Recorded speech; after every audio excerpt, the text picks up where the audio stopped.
Okay. I think while I still have my mad scientist hair, it might be a good time to talk about Wittgenstein. So this is a video that I mean to be as my basic introduction to Wittgenstein video.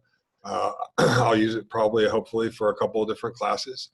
So as I say, the very basics of Wittgenstein, and more specifically, the very basics of Wittgenstein as far as I'm concerned, and that is to say that I have my own particular reasons. The classes that you're likely to be taking from me are the epistemology seminar and the course in philosophy of mind or philosophy of psychology that I do. So, so again, my interpretations of Wittgenstein will be around particular issues having to do with that. We will talk about skepticism and other issues today. There is such a thing as the early and late Wittgenstein, for what it's worth, and it doesn't matter, you know, if this doesn't mean anything to you. I am talking mostly about the late Wittgenstein, the philosophical investigations. Although I do want to point out to you some important material at the end of the video where there is actually commonality, and Wittgenstein actually says the same thing in his early work, the Tractatus, as he says in the PI. But we don't need to worry about that. We're just trying to get the very, very basic introduction. And yeah, I've actually named this The Basics of the Philosophical Investigations of 1953, book that was published posthumously 2 years after his death. Wittgenstein has an interesting way of writing because Wittgenstein sort of he's not sure about linear arguments. And so what he tends to do is gather his thoughts into groups and number the paragraphs and things. So he's interesting in that sense as a stylist, as a writer. He's very interesting.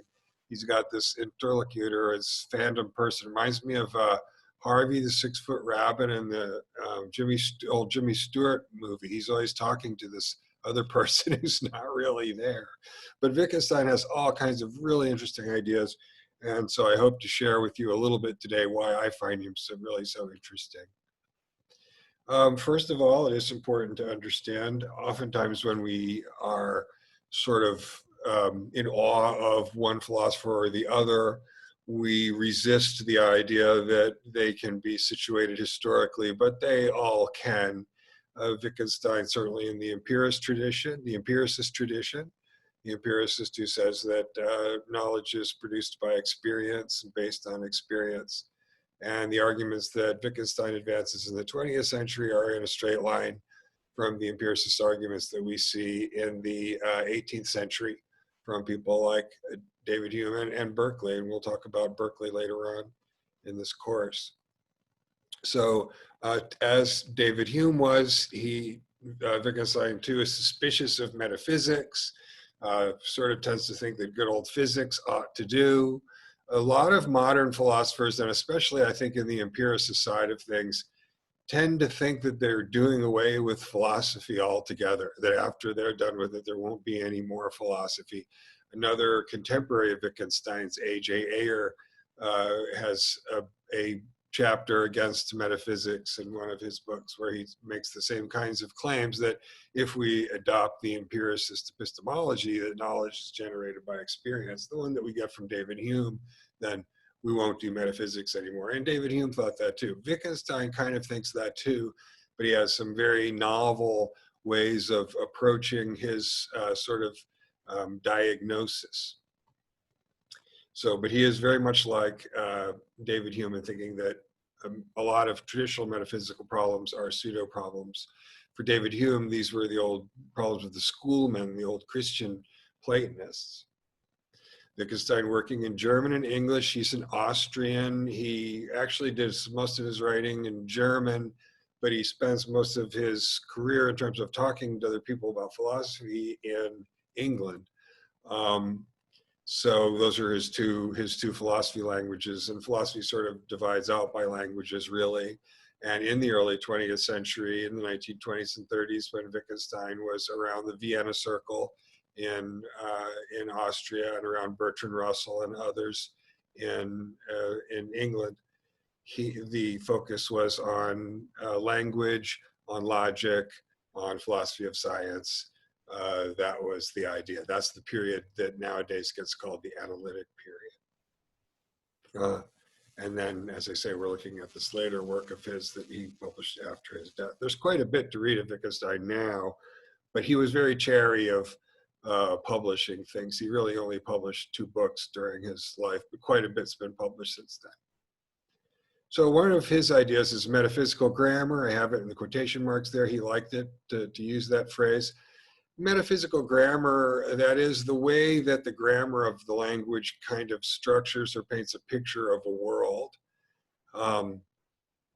And so the argument is pretty basic. Let me step out of this because this is kind of a basic shtick here. Look, so language evolved when, I guess when we were out hunting mastodons with spears or something, right? So language is something that was designed and evolved and developed to deal with 3-dimensional objects in a 3-dimensional world, objects in space. So then when we try to talk about psychology, we're trying to talk about psychology with a language that we have, which is really a language for dealing with the physical world, the extended physical world. And so sure enough, we have deeply internalized these figures, such as that there's a kind of inner space, that there's a kind of inner space inside somehow. And there are things in it, because after all, there are rooms with chairs and tables in them. And if the mind is a space, then it has these things like thoughts and feelings. And indeed, we use them. So there's the grammar, right? The noun, the subject of the sentence. I have some nickels and dimes. I have some beliefs and desires, right? I'm feeling the armrest of my chair, right? I'm feeling my enthusiasm or something. So, right. So the idea then is that even that sets the sense of nouns as sort of subject nouns, and you're going to name various kinds of mental things nouns, and you have this idea that you have a kind of, that the mind is a kind of space that has things in it.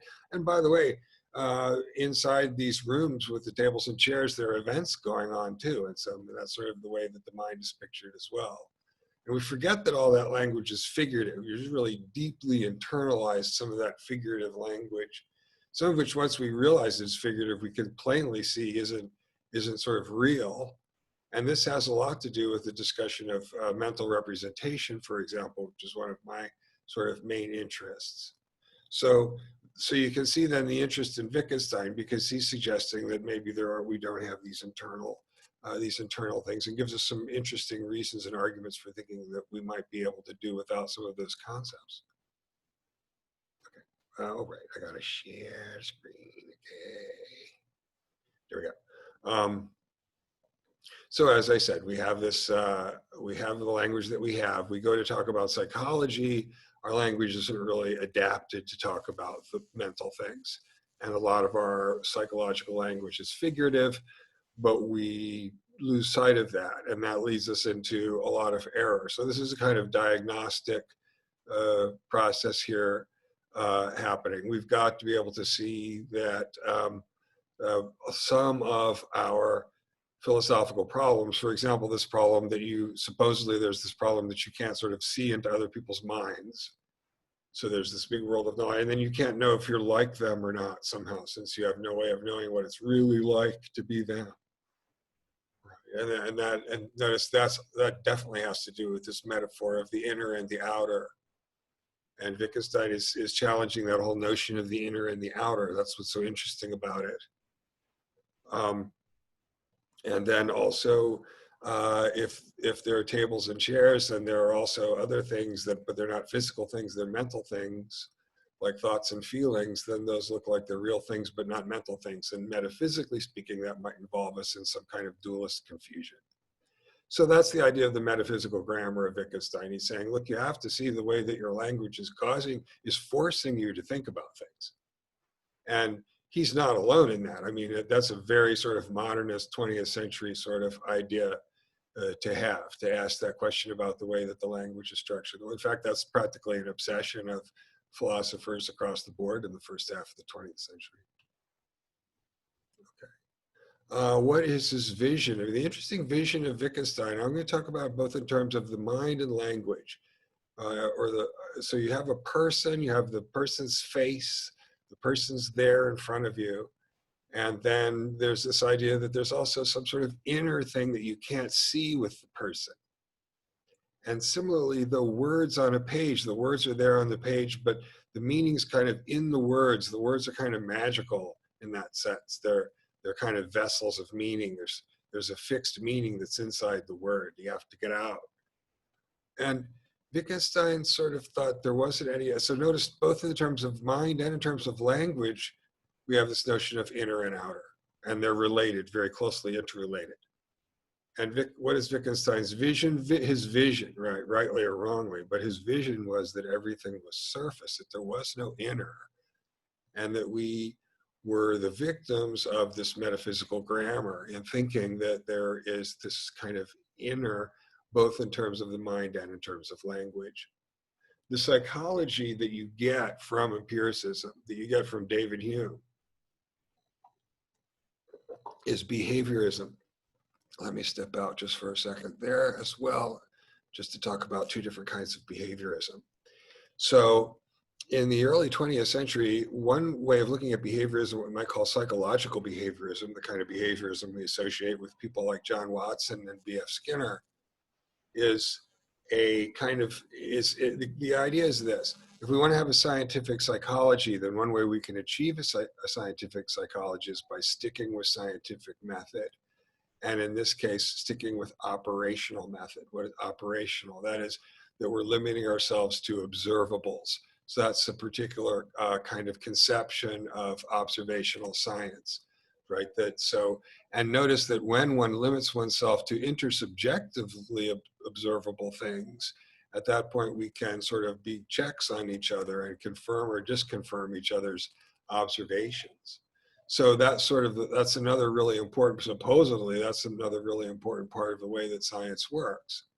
So I think that nowadays behaviorism tends to be kind of a cast in the role of a bad example of psychology and maybe too fast histories of psychology.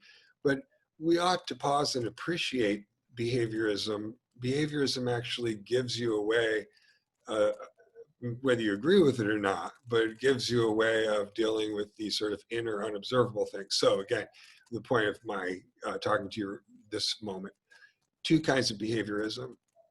One you might call psychological behaviorism. That's the idea that when we're down at the lab, or when we're down at the university, or when we're doing our professional thing, we're going to limit our talk to observational, to intersubjectively observable things that we can quantify over, and that's going to be the kind of data that we're going to use to make our generalizations. And as for these inner thoughts and feelings that no one can observe, well, we can call that kind of behaviorism, psychological behaviorism, or maybe agnostic behaviorism, in the sense that the professional psychologist can say, and many research psychologists to this day do say exactly this, and it's not a bad thing for them to say, that, look, no, I follow scientific method in my work. That's what I mean by saying I'm a behaviorist. Essentially, it means that I'm a good operationalist scientist. But there's a more radical kind of behaviorism that we might call philosophical behaviorism, or atheistic versus agnostic behaviorism. And that's the kind that Wittgenstein represents. That is, Wittgenstein denies that there's any kind of inner at all. He thinks that's an illusion that's caused by language and misconception. He thinks that root and branch, that whole picture of the inner and the outer, is wrong. And notice that will also address these issues of mental representation and skepticism, in a very decisive kind of manner. So let's take some more look at what he has to say about all of that. So the last bullet point there, then, that I haven't talked about, is this notion of meaning. You have the idea that the mental representation means something, or that the words mean something, that the proposition means something. But that property of meaning, you see, I don't mean anything, you don't mean anything, my hand doesn't mean anything, my brain doesn't mean anything. Ordinary physical objects just don't, it doesn't seem like meaning is a physical property. It doesn't seem like it's a property that ordinary physical objects have. So the empiricist then would like to get rid of the apparently dualistic non-physical property and show that we didn't have to say that there was a real property like the property of meaning, which, as I say, in the case of conceiving the words as kind of vessels of meaning, it looks like a kind of magical occult property sometimes when you look at it. So how can we do that? Well, that's what I'm going to show you now, but I want to point out a really important thing before I change to the next slide, and that is that, it's not only our notion that if the mind works by forming a mental representation, and then we've got the question of the meaning of the representation and the things to which the representation refers. And so in this case, then notice the question Wittgenstein is raising this question, do we really need to look at it that way? Maybe we can do without that property of meaning. But then notice, to make that project go through, you're going to have to show that we can also do philosophy of language without the property of meaning. So think about the concept of meaning and the importance of the concept of meaning in the way we think about and understand language. Think about the metaphysics and epistemology, the philosophy of language itself. So no worries, but it does look like we're going to have to deal with meaning. You're either going to deal with it or not. If you're going to deal with it, you're going to show a whole other way of looking at the way the language works, which I believe Wittgenstein does. The slogan is meaning is use. Again, meaning in quotation marks there. Use, that is, we've got an open to think about, say, the game of baseball, which is about 200 years old. And if you compared the game of baseball 200 years ago to the way that it's played now, it looks very, very different. You can recognize it's the same game, but the game has evolved and changed. And I don't think anyone would seriously argue that that's not also the case with language. Language is clearly evolving and changing. It's not fixed. So notice one basic problem with that traditional classical theory of meaning is that it's got a sort of fixed sense of meaning. Words have meaning. You look them up in the dictionary.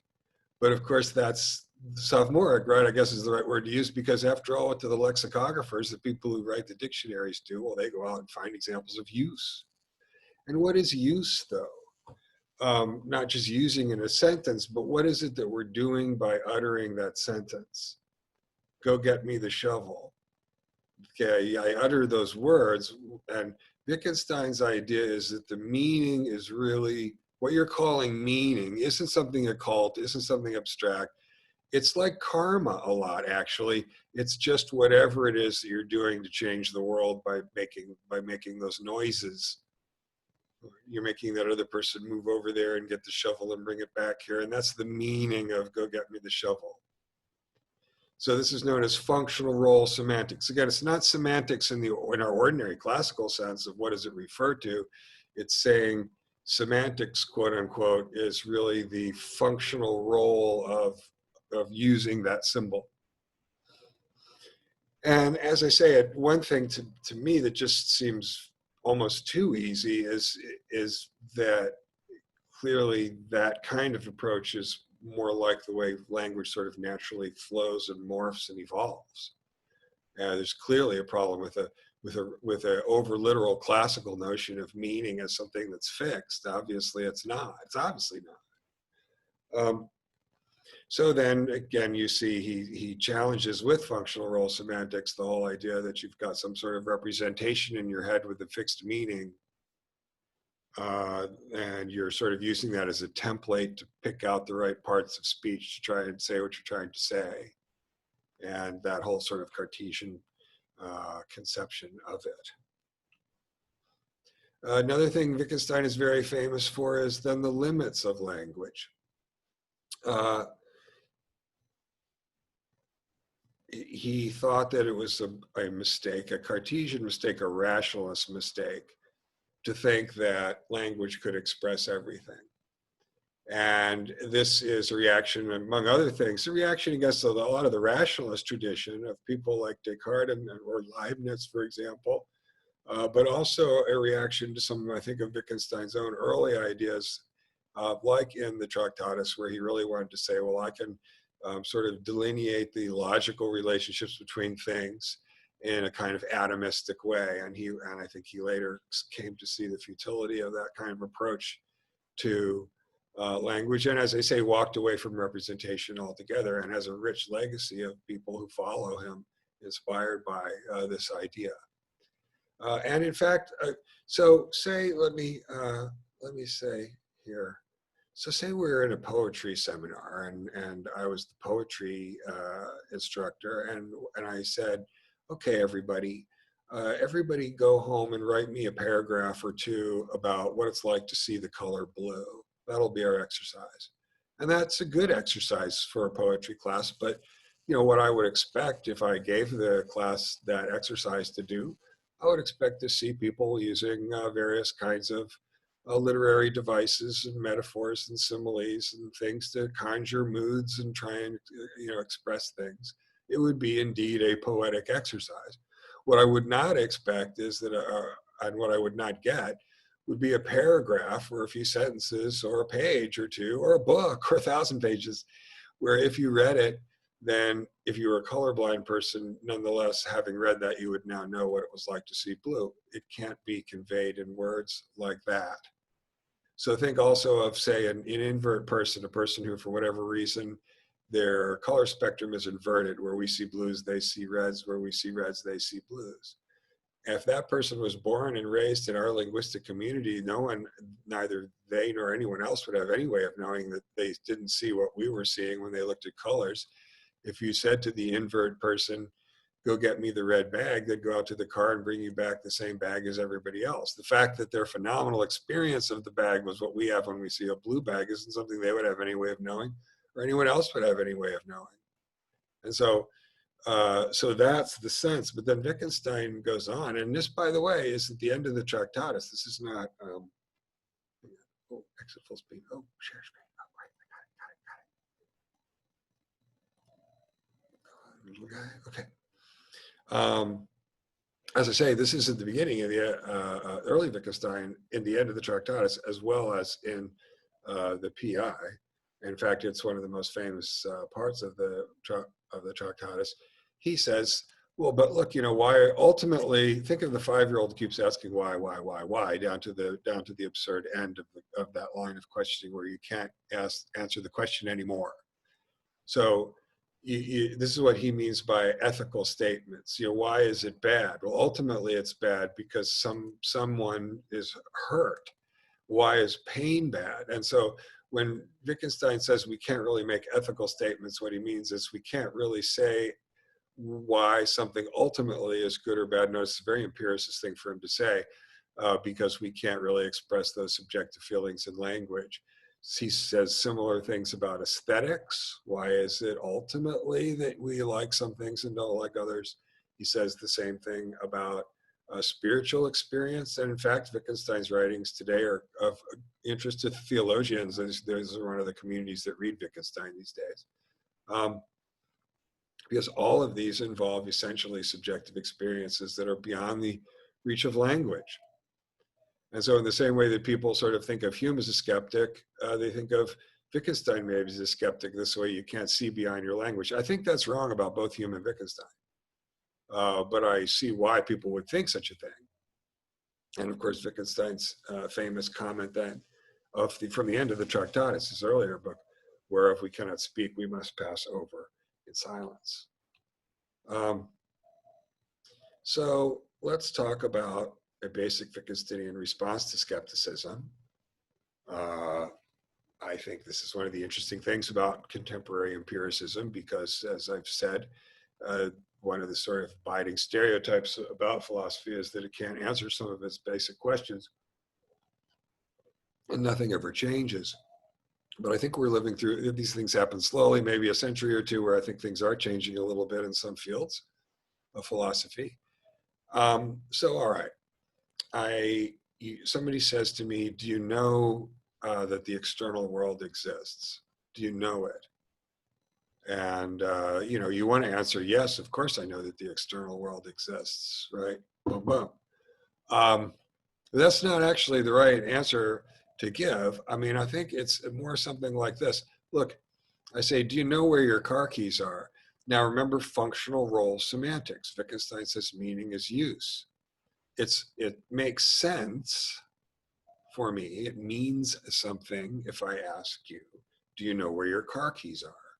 Because you might know where they are, or you might not know where they are. You might also be mistaken about that. You might think you know where they are and you don't.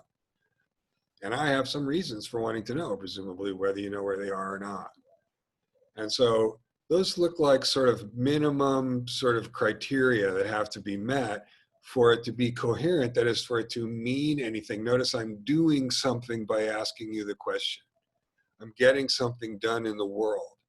And it makes a difference what your answer is. Now think about, do you know that the external world exists? What if it doesn't then? I mean, okay, so there's two answers, yes or no. Well, what's the difference between answering yes and answering no? That I don't see any difference. It looks like, so the point is that it looks like it's not an example of knowledge, actually. I don't really know that the external world exists. That is to say, Wittgenstein says the right answer is to understand what the verb to know can do and cannot do. And the fact is, I neither know nor do not know that the external world exists. The existence of the external world is just it's not a coherent subject of knowledge for me. That's the first of the two examples. And I want to show you the other one. Let's go back to the slide. So that's the first two bullet points, the first three bullet points there. Again, one neither knows nor does not know that the external world exists. It's not so that's the trick too, by the way. Notice that that's both Hume and Wittgenstein insist that the skeptic is playing a trick, and you can see the trick right there. Getting you to buy into, know, or believe some sense of that word that isn't the ordinary sense of that word. So like a card trick that's fixed at the beginning, the skeptic sort of has the conversation kind of fixed, or like a salesperson. It's kind of, they know what's going to happen before they start. The last two bullet points are another thing that Wittgenstein insists on that I think is maybe not as widely appreciated, and it's kind of fun.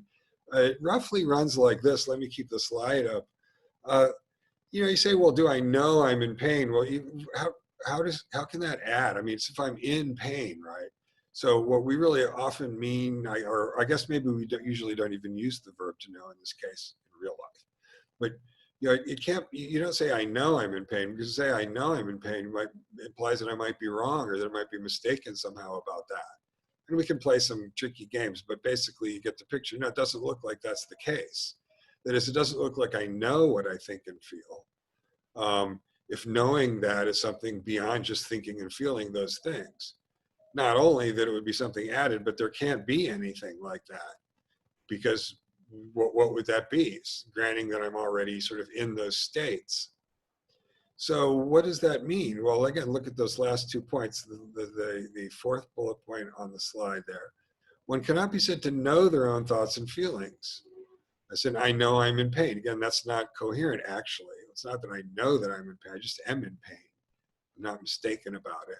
And I'm not mistaken about the meaning.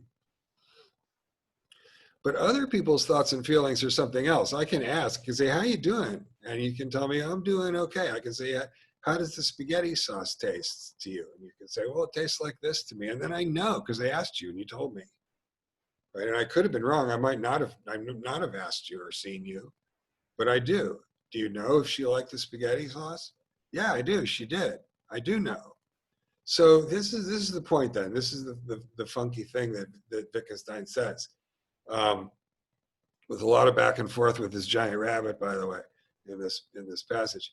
He says, look, actually, it's in terms of the problem of other minds. Remember, skepticism about other minds is the idea that I can't prove that other minds exist, or I can't know what's in other minds. But that's backwards. If other minds look like those are coherent objects of my knowledge, I can know about other minds. I can know about what other people are thinking or feeling by observing them and by asking them, which is another way of observing them, of course. But I can't actually be said to know about my own thoughts and feelings, that actually doesn't make any sense. So the problem is not that I can't know that other minds exist. I do know that other minds exist. I know it all over the place. What I don't know is that my own mind exists. And I gotta say, I think that's pretty swift. Okay, oh, that's the last one. Ah, no, screen sharing is stopped as the shared windows. What? Oh. All right. Well, anyway, I think I'm done anyway. A little bit skeptical about that last. So yeah, Wittgenstein. And Wittgenstein nowadays, I think, because he's got such a sort of blunt and a kind of argument, people like linguists don't like him because he's the skunk at the garden party, right? He's telling them a lot of stuff about their propositional attitude model of intentional states that they don't want to hear, about mental representation that they don't want to hear. But Wittgenstein and the empiricist tradition that he represents are not going away. And I think with other things happening like connectionism and other things, I think that he's sort of on the side of the angels, whereof he cannot speak. Anyway, basic Wittgenstein from my point of view. All right, alrighty then.